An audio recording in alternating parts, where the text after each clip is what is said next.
Karena gue kan nasib gue di Jerman kan baik banget sebenarnya, bisa dikatakan dengan huruf besar tuh banget gitu ya. Mulai dari gue datang ke Jerman, mulai dari sampai detik itu ini doa orang gitu tua ya. lo ya? Emang itu doa orang tua gue, mungkin itu dia ketika dia sholat subuh atau mungkin tahajudan, mungkin itu doa orang tua gitu kan. Kita aja nggak pernah sadar gitu kan. Lu sih, gue sih Makanya, sadar. diem abacot lu, gue tampar nggak jadi orang lu.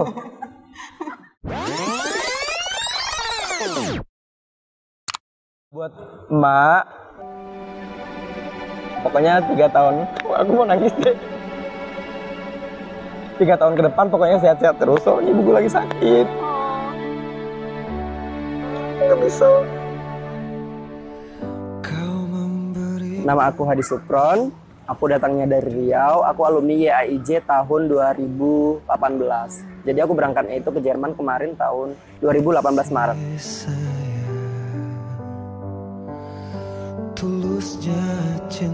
Setelah selesai Ausbildung, kalau untuk sekarang tentunya saya mempunyai banyak planning ya. Tapi untuk planning pertama seperti cita-cita saya dulu, saya pengen S1 di Jerman. Saya ingin ambil kuliah ilmu politik.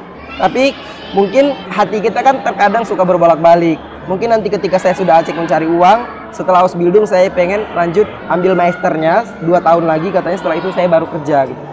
Jadi lupakan perkuliahan tadi. Kak, di usia semuda itu kok bisa sih bertahan di Jerman gitu? Mereka kan taunya yang mulus-mulus aja. Yang pahitnya kan kita nggak pernah cerita, kayak aku pernah mau ganti visa, padahal mereka nggak tahu sakitnya gimana gitu. Mereka cuma tahu kalau, ih beruntung banget tuh dia bisa dapat trip ini, dapat itu, gitu-gitu gitu.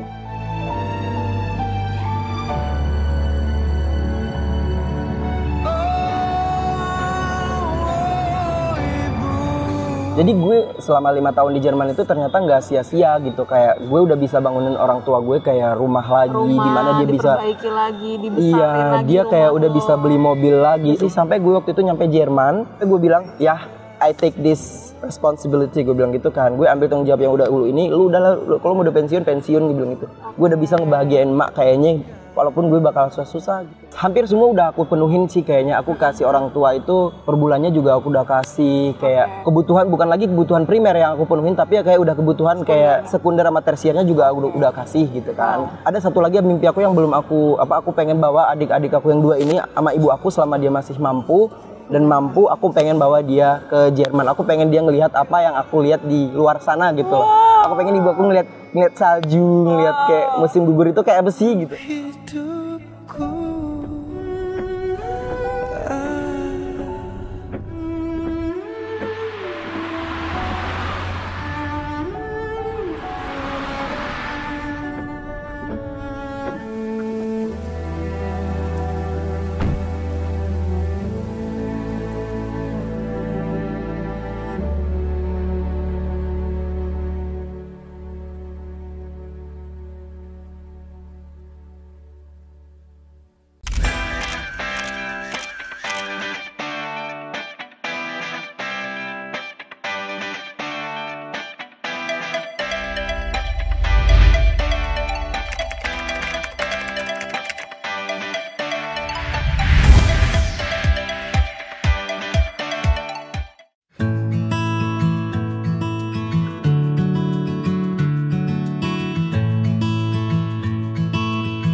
Hai, Guten Abend, kawan YAIJ. Balik lagi bareng sama aku Ayu. Sekarang kita udah lagi ada di Bandara Soekarno-Hatta. Dan pastinya ya, kalau sama aku interviewnya juga pasti sama orang yang spesial gitu.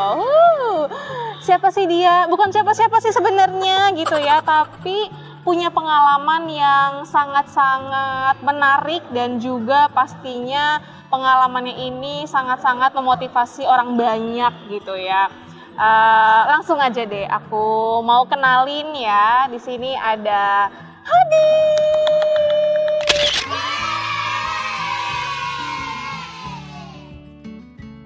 Ya teman-teman pasti udah tahu ya kawan Eji semuanya gitu siapa sih Hadi gitu ya. Kita juga udah sering bikin video per part-part ya kan. Terakhir kali juga videonya namanya Bincang-Bincang Ausbildung with Alumni YAIJ gitu ya. Karena Hadi ini memang menjadi alumni pertama di program Ausbildung di YIJ yang sekarang udah kerja di Jerman, dan bincang-bincang kali ini akan lebih tentang pekerjaan dan pencapaian lo sampai sekarang gitu ya.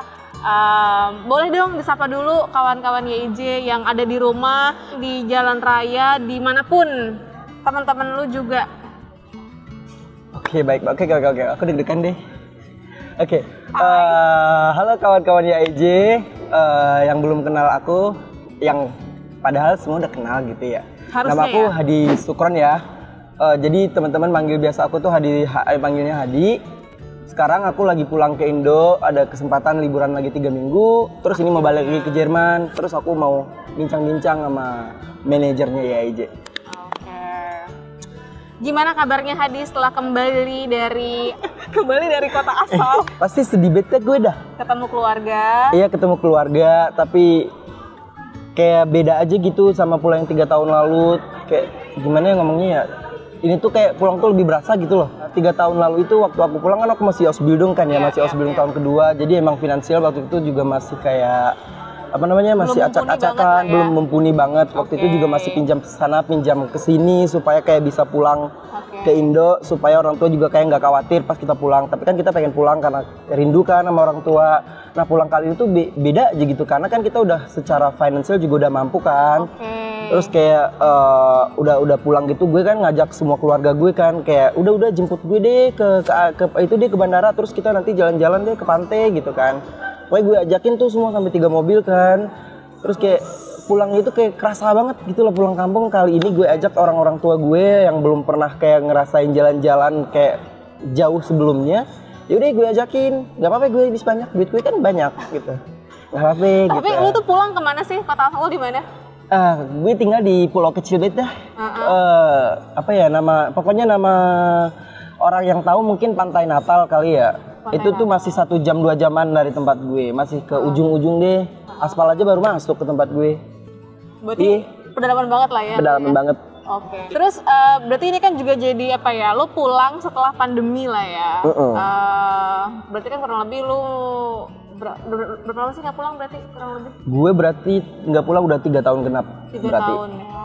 Oke. Jadi yang paling beda banget adalah ya karena lo udah kerja sekarang dan lo bisa lebih kasih sesuatu berarti buat orang tua lo, buat keluarga lo gitu ya. Jadi juga kan gini teman-teman gitu, pasti kawan-kawannya jadi di rumah nih atau yang lagi nonton gitu ya, atau di luar sana yang pengen ambil Ausbildung, hampir semua itu pasti diantaranya pengen memperbaiki kualitas hidupnya mereka, dan diantaranya juga pasti pengen jadi kebanggaan keluarga gitu. Terus juga banyak yang pengen emang kerja di Jerman, selain cari finansial juga pengen ngebungkam mulut-mulut tetangga-tetangga tuh yang suka julid-julid gitu ya kan gitu. Nah, lu di usia 18 tahun kan saat itu ke Jerman, terus Ausbildung, dan sekarang lu bisa kerja gitu. Apa aja sih pencapaian lu yang udah lu dapetin, dan apakah bener gitu pada akhirnya setelah lu Ausbildung lu bisa bisa jadi kebanggaan keluarga, lu bisa menghidupi keluarga lu gitu kan, dan lu juga bisa membungkam mulut-mulut tetangga-tetangga tuh. Apakah itu benar setelah lu menyelesaikan masa Ausbildung dan lu kerja sekarang? Gimana? Iya, gimana ya? Gue kan berangkat ya, bagi yang banyak mungkin yang tahu dari video-video sebelumnya, gue kan berangkat ke Jerman kan waktu usia gue 18 tahun ya. Waktu itu kan gue masih kayak gimana ya, masih anak-anak banget gak sih? Gitu. Gue waktu itu juga mikir, ini gue bisa bertahan gak sih di negara Jerman? Gue kan kesana juga bukan program au pair, bukan program bukan FSJ kan, yang dimana itu notabene itu kita yang kayak emang bener-bener dilatih dulu gitu kan. Kalau Ausbildung kan emang kita harus bener-bener kayak udah siap buat kerja di Jerman, kayak baik itu secara mental juga kayak secara pribadi kita juga harus benar-benar udah siap gitu kan. Nah gue juga waktu itu sempat ragu sama diri gue sendiri, karena waktu itu gue juga masih 18 tahun, yang gimana pribadi gue juga waktu itu kayak emang benar-benar gimana ya, masih labil ya, masih labil banget gitu kan. Gue kayak pasti juga tim YIJ juga tahu kan, waktu itu gue pengen coba semua hal yang penting gue nyampe ke Jerman gitu. Padahal persiapan dari gue sendiri itu sebenarnya tuh belum siap gitu, tapi gue pengen ke Jerman, gue pengen kayak cepet-cepet kerja gitu, gue pengen ngebantuin orang tua gue gitu tiap bulanan. Gue kan berasal dari keluarga yang tidak saudara sih kalau boleh tahu. Gue 5 bersaudara. Jadi kakak gue udah gede, dia udah pokoknya udah keluar kota. Abang gue juga kayak udah keluar kota, udah punya bisnisnya sendiri. Sekarang juga udah nikah kan. Nah gue punya 2 adik-adik dan ibu gue juga single mother kan. Kayak udah ditinggal dari emang masih dari bayi. Sekarang adik gue udah umur 18 tahun, ada yang 16 tahun kan. Nah habis gue Ausbildung tuh waktu itu kan gue kayak bukan habis Ausbildung sih, di masa Ausbildung juga gue udah kayak ngambil alih peran seorang ayah di keluarga ini gitu. Karena gue nggak mungkin membebankan tanggungan ini sama kakak gue juga udah punya keluarga, udah menjadi istri. Abang gue juga kayak lepas aja sama hidupnya sendiri juga udah oke banget gitu kan. Gue kayak nyampe ke Jerman itu motivasi gue, kayak gue gaji pertama gue selama gue 3 bulan di Jerman kan, gue kirim 17 juta ke orang tua gue, dan orang tua gue tuh sampai kayak nangis gitu, kayak anakku 18 tahun gitu loh, kayak ini yang baru lulusan SMA, anak gue yang ini tuh udah yang udah 23 tahun tuh kayak nggak pernah gitu. Duit 17 juta itu tuh gede banget kalau di kampung gitu. Kayak ya dia nabung kan, terus kayak gue bilang ini duit gue ya mak gitu, duit pertama gue kasih ke lu beliin dah gitu, pergi makan dah, ajak dah orang kampung dah makan gitu kan. Terus dibeliin emas sama dia. Abis itu kalau nggak salah tuh sekitar 8 bulanan setelah gue tinggal di Jerman, gue kirim lagi tuh sekitar 20 juta dari tabungan gue. Gue waktu itu bener-bener kayak visi misi gue bener-bener cuman buat nanggung keluarga gue. Udah gitu doang. Ya udah gue kirim 20 juta, dibeliin lagi tuh ke emas. Yang sekarang dimana gue tahu pulang sekarang nih setelah 3 tahun gue nggak di rumah, ternyata duit yang selama ini gue kirim sama mama gue itu tuh dibuatin rumah sama dia. Dibuatin rumah gede, kayak rumah gede, bukan gede-gede banget sih, kayak gimana ya ngomongnya, lebih dibesarin ya rumah. Jadi rumah yang udah ada itu kan rumah ayah gue nih, kayak diadain ke samping, kayak didiriin lagi sebesar itu juga, kayak dengan konsep yang lebih modern. Kalau abang gue bilang itu juga konsepnya udah ratusan juta dana, dan di situ dia bangun. Terus begitu gue pulang kan gue kayak ngelihat ternyata duit yang gue kirim selama ini tuh nggak sia-sia gitu, gue pengen nangis. Udah kayak gitu pokoknya. Gue pulang kali ini tuh bener-bener kayak kemampuan financial gue udah bener-bener kayak udah kokoh gitu ya. Begitu selesai Ausbildung, gue udah bisa bener-bener kayak nggak harus pinjam sana sini buat kayak dilihat orang untuk menjadi, kalau gue tuh dari luar negeri tuh harus punya duit gitu kan. Kalau sekarang tuh udah enggak gitu. Sekarang tuh gue lebih kayak gue tuh punya duit, gue juga nggak peduli apa kata orang. Gue mau kerja di luar negeri, mau apa-apapun yang ada, yang apa sih yang gue realize pulang gue kali ini tuh gue kayak di kampung itu kayak lebih dihormati banyak orang gitu. Walaupun kerjaan gue di Jerman kan juga orang pasti tahu hotel gitu kan ya, apa sih kerjaan hotel kayak gitu. Tapi gue pulang kali ini tuh dimana gue udah bisa mau beliin orang tua gue mobil. Jadi adik gue kalau mau ke sekolah juga kayak mau pakai mobil. Terus gue beliin kereta apa sih bahasa Jermannya itu motor, bahasa Jerman. Gue udah beli motor Scoopy buat dia. Terus adik gue kemarin kan yang juara 1 kan. Jadi gue bilang supaya mereka tuh rajin belajar. Gue bilang, udah deh, lu kalau mau belajar, gue bilang gitu, kalau dapet juara 1 nih di kelas, gue beliin deh apa yang lu mau. Gue bilang gitu kan. Nah si adik gue nih yang banget, otaknya tuh otak kodok bet ya. Dia belajar, dapat juara 1. Dia bilang, bang minta Scoopy dong. Gue bilang gitu. Ya udah deh beli. Gue bilang gitu kan, beli Scoopy gitu. Cash ya, cash gue kirim. Udah bulan berikutnya gue ini beli Scoopy, gue bilang gitu kan. Terus adik gue yang kedua yang juga nggak kalah dari yang 1, dia bilang termotivasi nih gue gitu. Gue pikir emang termotivasi emang karena juara 1 kan, tapi emang karena duit nih gitu. Udah itu waktu itu kan dia waktu semester 1 kan baru masuk SMA di kota yang dimana saingannya juga pasti lebih ketat kan dari yang ada yang di kampung. Dia belajar banget di situ. Terus dia juara 1 tuh, gue tanya, lu mau apa nih? Gitu kan, lu mau apa nih hadiah dari gue bilang gitu. Enggak banyak-banyak bang, iPhone doang, dia bilang gitu. Gue bilang gitu, gue aja punya iPhone aja udah 2 tahun di Jerman, gue bilang gitu kan. Aja nggak mampu beli, gue bilang gitu. Ya udah, waktu pulang kemarin gue kan pengen buat dia seneng kan, kayak itu adik-adik gue yang gue tinggalin kecil banget kan dulu. Gue beliin dia iPhone 11 yang biasa aja sih, harganya juga nggak gede-gede amat, palingan juga 9 juta kalau di Indo, atau 8 juta mungkin. Ya nggak gede ya, 8 juta sebenarnya nggak gede ya. Gue kayak dipeluk gitu, kayak dipeluk banget gue nggak tau ini kangen sama gue apa yang ngampenya sih gitu. Kangen duitnya. Pokoknya pulang kali itu gue bener-bener kayak gimana ya, lo sangat melihat pertumbuhan keluarga lo dari hasil jeripayah lo ya ternyata gitu loh. Jadi gue selama 5 tahun di Jerman itu ternyata nggak sia-sia gitu, kayak gue udah bisa bangunin orang tua gue kayak rumah lagi, dimana dia bisa diperbaiki lagi, dibesarin lagi. Dia kayak udah bisa beli mobil lagi. Udah sejak 5 bulan mereka ngebohongin gue. Mereka ternyata dari uang yang gue kirim selama itu mereka beli mobil. Kan gue kirim kan orang tua gue kan emang kayak gue targetin kan, oke mak buat belanja sebulan gue kirim 2 juta ya, gue bilang gitu. Tapi emang gue kirim per tahun kayak 24 juta. Itu nanti kalau gue kirim kan kayak lebaran kan, THR lagi, adik gue kan ada 2 orang tua gue. Terus nanti kan di tengah-tengah adik gue kan yang operasi betis lah, operasi gigi, operasi hidung. Bang, minta duitnya 2 juta, nggak banyak-banyak gitu. Namanya juga anak 16 tahun, cewek. Make upnya aja juga lebih mahal daripada harga hidup gue. Ya udah, gue dibohongin lagi kayak apa sih namanya? Di tengah-tengah bulan tuh kayak ada aja gitu alasan yang masuk. Pengeluarannya. Kemarin gue shock kan. Gue kan beliin abang gue kan mobil kan, maksudnya bukan beliin sih, kayak dia minjem duit gue kayak buat beli mobil Fortune kan buat dia kan, supaya dia lihat di kampung halaman gitu kan. Karena kan di tempat gue itu kalau lu punya lu lebih dihargain kayak gitu. Kayaknya di mana aja gitu sih. Iya pasti. Dia minjem duit gue kan 30 juta kalau nggak salah waktu itu buat tambahin modal dia beli mobil. Gue kasih kan, terus dia bilang ya udah, emak gue bilang ya udah ntar duitnya bangunin gue dapur ya, dia bilang gitu. Ya udah dibangunin. Bulan lalu kan gue pikir dapurnya udah selesai nih. Bulan lalu adik gue nge-SMS gue, bang minta duit dong. Buat apa dah? Buat beli kompor. Kompor apaan? Ini yang kompor tanam kata dia gitu. Emang berapa dah? 5 juta kata dia. 5 juta? Dapur gue aja kagak nyampe 5 juta. Sewa rumah gue aja kagak nyampe 5 juta. Dia sewa rumah. Kenapa sewa rumah lu? Gue kesel apa? Kenapa sewa rumah lu? Ya segitu, 200 euro kan nggak nyampe kan. 5 juta berapa itu? 3 juta, 4 juta, segitulah gitu.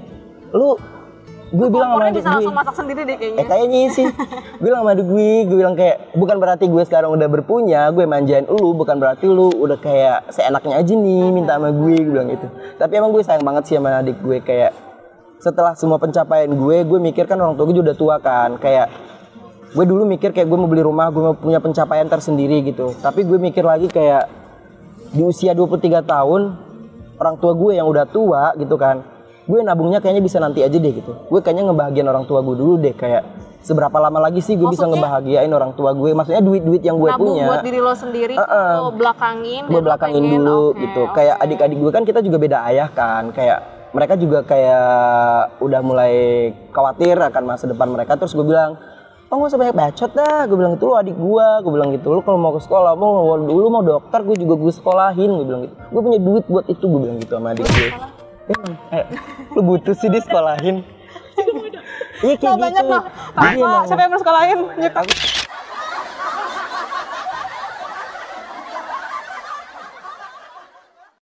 Jadi emang begitu pulang dari Jerman kali ini tuh gue bener-bener kayak ngerasa udah mateng banget gitu. Kayak keluarga yang belum pernah kayak nginjak kota Padang, karena emang kita tuh SD aja tuh nggak tamat. Emang keluarga dari ibu aku itu emang bener-bener kayak dari keluarga yang bener-bener. Itu bener ngangkat derajat keluarga lu banget ya? Enggak, ayah gue orang kaya besar. Oke. Tapi waktu itu ya apa sih namanya, waktu udah, gue udah terpisah kan lo sama udah terpisah, lo kan? Tapi orang tuh, jadi bokap gue itu keren banget. Jadi mereka kan pisah kan waktu gue masih dalam kandungan kan ceritanya. Jadi emang dia itu ngecover hidup kita tuh sampai gue bener-bener bisa ngambil tanggung jawabnya dia. Lo paham gak sih? Sampai jadi dia walaupun udah putus nih dari orang tua gue, jadi kayak tanggung jawabnya orang tua gue tetap dia ambil, abang gue, kakak gue sama gue. Karena kita bertiga kan masih tanggung jawabnya dia tuh. Sampai usia gue waktu itu, bukan usia sih, sampai gue waktu itu nyampe Jerman, sampai gue bilang, ya I take this responsibility, gue bilang gitu kan. Gue ambil tanggung jawab yang udah ulu ini, lu kalau mau udah pensiun, gue bilang gitu. Gue udah bisa ngebahagiain mak kayaknya, walaupun gue bakal susah-susah gitu. Kayak sekarang gue kayak seneng banget gitu. Di kampung itu kayaknya cuma kita yang punya mobil, geng. Gitu. Wow. Kayak seneng banget gue pulang kali ini gitu. Berarti 5 tahun lo di Jerman, apakah semua target lo sudah tercapai? Terutama maksudnya buat membahagiakan keluarga lo dan meningkatkan kualitas hidup keluarga lo gitu. 70% sih kayaknya udah kecapai ya. Kayak gue udah bisa ngangkat derajat keluarga gue yang mereka harus mikirin makan apa hari ini itu jadi udah kayak enggak lagi makan apa tahun depan kayak gitu. Jadi emang udah nggak harus mikirin survive kayak day to day kayak gitu ya. Walaupun sebenarnya bahasanya kayak terlalu mungkin dihiperbolain sih. Tapi emang fakta lapangannya kayak gitu. Oke. Nah, terus kayak hampir semua udah aku penuhin sih kayaknya. Aku kasih orang tua itu per bulannya juga aku udah kasih kayak kebutuhan, bukan lagi kebutuhan primer yang aku penuhin, tapi ya kayak udah kebutuhan kayak sekunder sama tersiernya juga aku udah kasih gitu kan. Nah, yang aku belum, ada satu lagi mimpi aku yang belum aku pengen bawa adik-adik aku yang 2 ini sama ibu aku selama dia masih mampu. Dan mampu, aku pengen bawa dia ke Jerman. Aku pengen dia ngelihat apa yang aku lihat di luar sana gitu loh. Aku pengen ibu aku ngelihat salju, ngelihat kayak musim gugur itu kayak apa sih gitu. Aku pengen kayak dia tuh ngerasain itu dulu sebelum dia di masa tuanya kayak gitu. Itu mimpi aku paling terakhir, dan itu bener-bener kayak makan banyak dana banget, ngurus visanya, ongkosnya per orang juga udah kayak abis banget kan. Kayak adik aku 2 juga masih ada pendampingnya kan. Jadi aku pengen ngewujudin itu, tapi kayaknya untuk kayak blok gitu aja duitnya aku belum punya. Itu kan bakalan kayaknya ratusan juta itu juga bakal habis. Itu targetnya mau kira-kira kapan? Kalau lo ngomongin sekarang itu targetnya kira-kira kapan? Lo bisa capai itu kapan? Aku mau target aku mau bawa keluarga aku tuh pokoknya 3 tahun ke depan. Begitu adik-adik aku usianya 18 tahun dan mereka udah cukup umur buat kayak urus paspor, urus perjalanan internasional, mereka bakal aku undang ke Jerman. Pokoknya aku mau ibu aku tuh dia tuh ngelihat Jerman gitu, nggak ngeliat kampung halamannya doang gitu. Aku pengen dia itu kayak apa sih, kayak ngerasain kalau dunia itu lebih gede gitu dari yang lu Coba tahu ngomong gitu. Dong, lo gitu. Apa sih gue mau ngomong apa sih? Biar mom sehat ya 3 tahun lagi Hedi. Iya sih, gue bakal mau nangis deh. Nah sama nyokap lo kayak lo kan mau 3 tahun lagi ya, 3 tahun lagi berarti kan nih kita waktu apa namanya video aja kan tahun 2018 terus 2019. sekarang 2019 terus 2022 ya kan, berarti 2 tahun tuh kurang lebih 3 tahun. Nah 3 tahun lagi berarti gue wawancarain lo di mana lo udah mencapai target itu. Oke. Insya Allah. Oke. Sekarang coba lo. Ini susah banget urus visa. Bantuin gue deh. Ini dulu ngomong sama nyokap. Enggak sih, gue cuma mau nyampein buat gimana? emak. Yang tulus. Ya maksud gue gak bisa tulus. Ya coba. Buat emak, pokoknya 3 tahun. Aku mau nangis deh. Adek lu sebutin. 3 tahun ke depan pokoknya sehat-sehat terus. Soalnya ibu gue lagi sakit. Oh, syada. Gak bisa. Sakit apa? Dia udah sakit gula. Jadi gue tahu dari teman-teman, kalau teman gue kan yang tempat gue tinggal itu kan sakit gula kan, nanti tiba-tiba tuh kayak bisa aja pingsan, kayak kekurangan gula, kayak kalau nggak dapet. Dia tuh tinggal sendiri, maksudnya adik gue sekolah, dia tuh kayak bangun jaga warungnya udah gitu aja seharian gitu. Gue nggak tega, makanya gue nggak tega pulang ke Jerman sebenarnya. Gue nanya sama ibu gue harus pulang nih nemenin lu gitu kan. Abang gue kan udah berkeluarga, adik-adik gue sekolah, gue nggak bisa. Makanya gue takut. Makanya gue bilang target gue itu 3 tahun ke depan, karena dia sedang tidak baik-baik saja gitu loh, paham gak sih? Berapa sih umur nyokap? Masih muda, masih 25-52, tapi emang kayak 52 maksud gue dia kayak karena emang sendiri kan, kayak orang sendiri. Gue di usia kayak gini juga kalau sendiri terus pasti juga bakal gila, merenung gak jelas, itu juga pasti datang penyakit kan. Dan dia juga udah single juga mulai dari adik gue masih baik kan, makanya kayak gue nggak tega. Kemarin kan gue 3 minggu di kampung, gue bener-bener nggak mau kemana-mana, ketemu teman aja nggak mau, gue mau nemenin dia doang. Gue yang biasa bangun 10 pagi, ibu gue tuh udah bangun jam 4 tuh udah bangun, udah sholat, udah ngaji. Abis itu jam 5 keluar kayak nyuci, jam 6 tuh kayak udah buka warung. Gue kayak Hadi nggak pernah bangun jam 10 aja, nggak pernah. Gue bangun kalau nggak jam 11 ya jam 12 jam 1 gitu kan.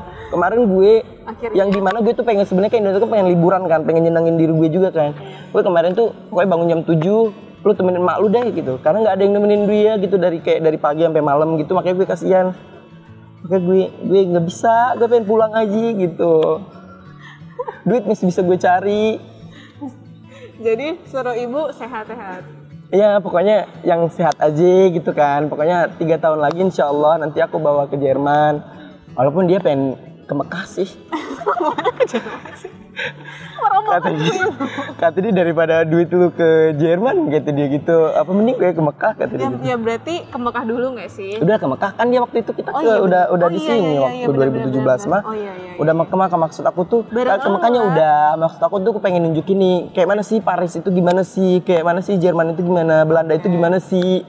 Aku pengen nunjukin atau sama orang tua aku. Pokoknya lihat aja gitu di mana aku tinggal, bahwa aku di sana itu baik-baik aja gitu, nggak usah khawatir kalau aku tuh kayak orang tua tuh khawatir banget gak sih kita tuh di sana sendiri, makan apa sih sebenarnya tuh nggak makan nasi, kayak itu tuh jadi kekhawatiran orang tua pastinya gitu. Walaupun lu anak laki-laki udah gede, pasti namanya orang tua, tetap aja orang tua lu gitu loh, paham sih? Oke. Gitu. Oke. Pokoknya berarti gue tungguin ya 3 tahun lagi ya. Kok jadi deg-degan dah gue dah. Ya gue sih nggak mau tahu. Ini ceritanya gue kayak bukan jadi kayak cerita sebelum, kok jadi curhat deh. Emang kenapa sih? udah hapus. Ulang dari pembukaan lagi. Pasti maksudnya di luar sana ya, pasti banyak yang relate sama lo gitu loh. Datang dari sebuah kota kecil gitu kan ke Jakarta, belajar bahasa gitu. Maksud gue jangan sampai orang juga lupa gitu loh. Ketika di Jakarta ngelihat banyak mall segala macem, ya lupa deh kalau waktunya belajar gitu kan. Jadi sampai ya itu karena orang tua tuh nitipin mereka gitu loh kan di IJ belajar bahasa gitu kan. Jadi ya sebisa mungkin juga tetap fokus gitu kan sama tujuan buat ke Jermannya, terus ke Jerman ya buktiin gitu kan. Jadi apa ya, menurut gue lo sosok yang bisa berhasil membuktikan hal itu gitu loh. Lo bisa fokus, lo bisa tetap komitmen sama tujuan lo gitu, lo belajar, lo mati-matian gitu sampai lo ke Jerman 5 tahun, ya lo udah bisa sangat-sangat mengangkat derajat keluarga lo gitu kan. Bahkan tadi yang lo bilang gitu kan, kayaknya di kampung cuma lo doang yang punya mobil kuning itu ya. Mobil kuning gitu. Ya kan, itu kan satu kebanggaan gak sih gitu, kayak di usia lo yang 23 tahun men gitu kan. Kayak lo pernah nyangka gak sih di usia 18 tahun lo pergi ke Jakarta, lo bisa kayak sekarang? Lo pernah kayak expect gak sih?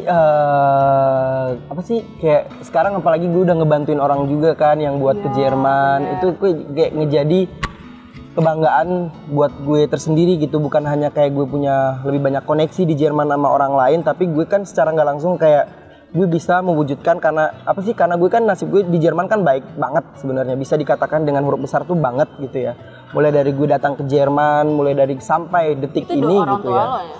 Emang itu doa orang tua gue, mungkin itu dia ketika dia sholat subuh atau mungkin tahajudan, mungkin itu doa orang tua gitu kan. Kita aja nggak pernah sadar gitu kan. Lu sih gue sih sadar. Diem, abacot lu, gue tampar nggak jadi orang lu. Gue sekarang udah kerja juga, maksudnya udah ngebantuin, bukan kerja ya, ngebantuin ya aja juga, kayak ngebawa anak-anak ke Jerman. Itu juga pasti buat gue tuh bukan hanya itu tuh ajang kerja gue sama YIJ, tapi kayak itu tuh menjadi rasa terima kasih gue satu, karena gue pengen orang-orang juga punya nasib yang kayak gue, kayak sebaik gue, semulus gue di Jerman, kayak secara hidup tuh gue mulus banget gitu. Bareng-bareng lah ya, yuk ke Jerman gitu. Maksudnya lu aja bisa, yang lain juga pasti bisa lah. Iya, maksud gue gitu, gue aja bisa nih ke Jerman gitu, walaupun padahal yang nggak seberapa ini, padahal sekarang udah seberapa sih, kayak nggak apa-apa sih, gue sedih ya, nggak deh. Kita disuruh kayak dikasih, kita banyak banget tuh international S nih, kayak makanan-makanan internasional. Kita cuma harus disuruh nentuin apa itu, kayak kalau kita nggak lulus nih yang Absolut Profung, kan yang nentuin itu kan. Yang nilai itu siapa sih si Betripnya? Hayo, tungguin ya. Sampai jumpa di episode 2. Cus!